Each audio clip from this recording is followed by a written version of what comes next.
श्री शिवाय नमस्तुभ्यम। मैं हूँ वामिका और आप सभी को सावन की शिवरात्रि की हार्दिक शुभकामनाएं। कहा जाता है कि सावन शिवरात्रि की कथा का पाठ करने से सावन शिवरात्रि व्रत का पूर्ण फल मिलता है और जीवन में सुख समृद्धि का आगमन होता है। तो आइए आज आपको सुनाते हैं सावन शिवरात्रि व्रत की कथा। प्राचीन समय की बात है, एक चित्रभानु नामक शिकारी था। वह शिकार करके उसे बेचता और अपने परिवार का पेट भरता था। वह उसी नगर के एक साहूकार का कर्जदार था और आर्थिक तंगी के कारण समय पर उसका ऋण नहीं चुका पा रहा था, जिससे साहूकार को गुस्सा आ गया और शिकारी चित्रभानु को शिव मठ में बंदी बना लिया।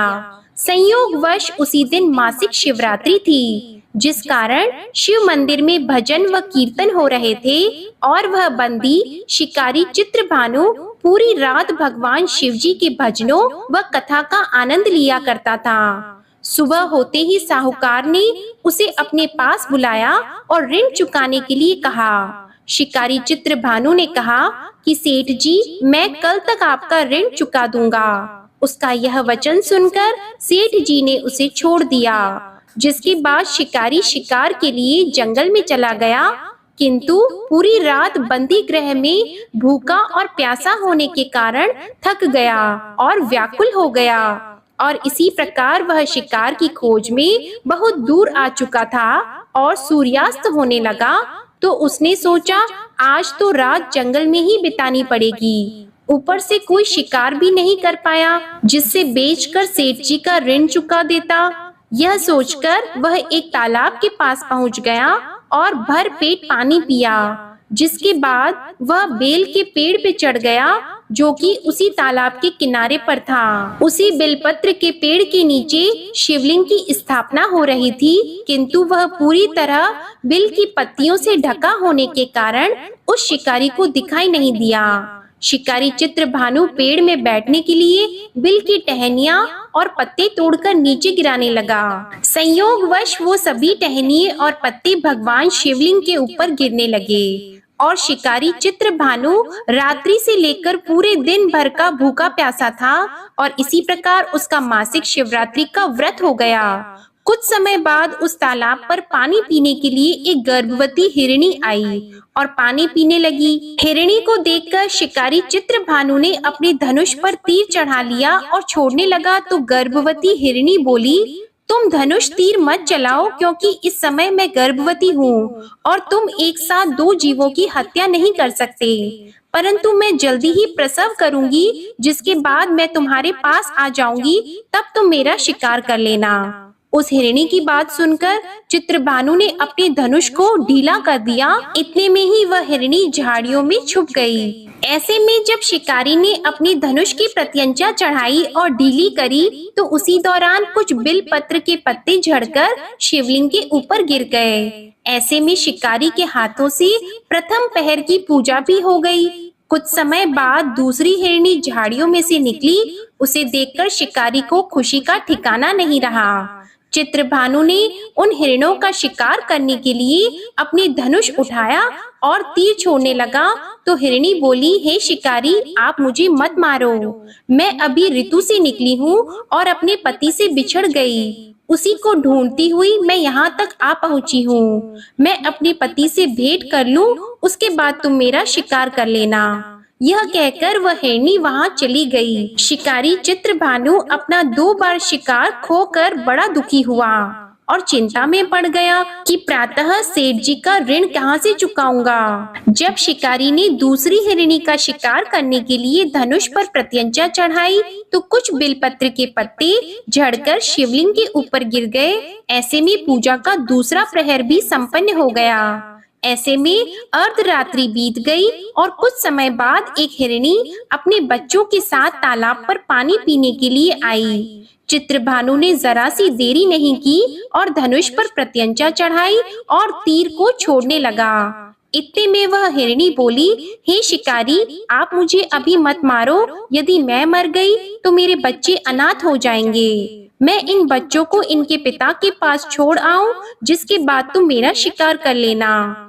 उस हिरणी की बात सुनकर शिकारी चित्रभानु जोर से हंसने लगा और कहा, सामने आए शिकार को कैसे छोड़ सकता हूँ? मैं इतना भी मूर्ख नहीं हूँ, क्योंकि 2 बार मैंने अपना शिकार खो दिया, अब तीसरी बार नहीं। हिरणी बोली, जिस प्रकार तुम्हें अपने बच्चों की चिंता सता रही है, उसी प्रकार मुझे अपने बच्चों की चिंता हो रही है। मैं इन्हें इनके पिता के पास छोड़कर वापस आ जाऊंगी, जिसके बाद तुम मेरा शिकार कर लेना। मेरा विश्वास कीजिए शिकारी राज। हिरणी की बात सुनकर शिकारी को दया आ गई और उसे जाने दिया। ऐसे में शिकारी के हाथों से तीसरे प्रहर की पूजा भी हो गई।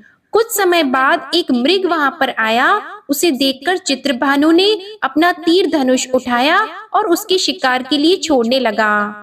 तो वह मृग बड़ी नम्रता पूर्वक बोला, हे शिकारी, यदि तुमने मेरे तीनों पत्नियों और छोटे बच्चों को मार दिया तो मुझे भी मार दो, क्योंकि उनके बिना मेरा इस दुनिया में कोई नहीं है। यदि तुमने उनको मारा नहीं है तो उन्हें जाने दो, क्योंकि मैं उन तीनों हिरणियों का पति हूँ और वो मेरी ही तलाश कर रही हैं। यदि मैं उन्हें नहीं मिला तो वो सभी मर जाएंगे।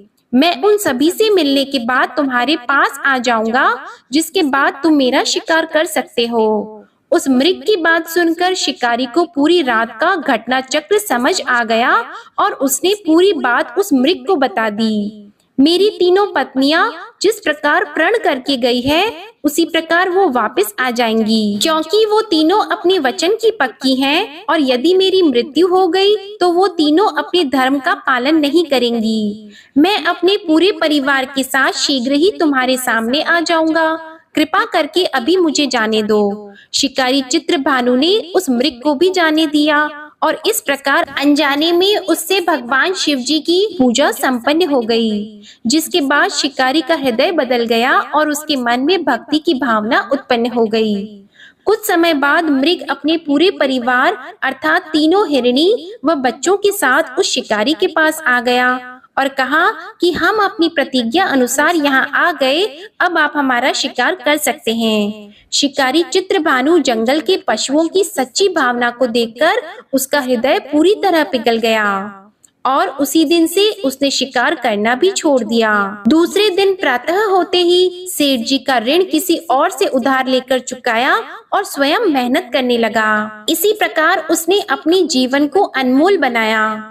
जब शिकारी चित्रभानु की मृत्यु हुई तो उसे यमदूत लेने आए, किंतु शिव दूतों ने उन्हें भगा दिया और उसे शिवलोक ले गए और उसे स्वर्ग की प्राप्ति हुई। इसी प्रकार उसे मोक्ष की भी प्राप्ति हुई। ये थी सावन शिवरात्रि की कथा। इस प्रकार जो भी भक्त भगवान शिव जी की पूरी भक्ति भाव से पूजा करता है और शिवरात्रि का व्रत करके इस कथा को सुनता है, उसे सभी पापों से मुक्ति मिलती है और स्वर्ग लोक की प्राप्ति होती है। ओम नमः शिवाय। आपको ये कथा अच्छी लगी हो तो प्लीज वीडियो को लाइक करें, शेयर करें और कमेंट में भगवान भोलेनाथ की जय लिखना मत भूलिएगा। हमारे चैनल पर सावन सोमवार व्रत कथा और शिव महापुराण की कथा भी हर दिन नियम से अपलोड होती है, आप उन्हें भी सुन सकते हैं।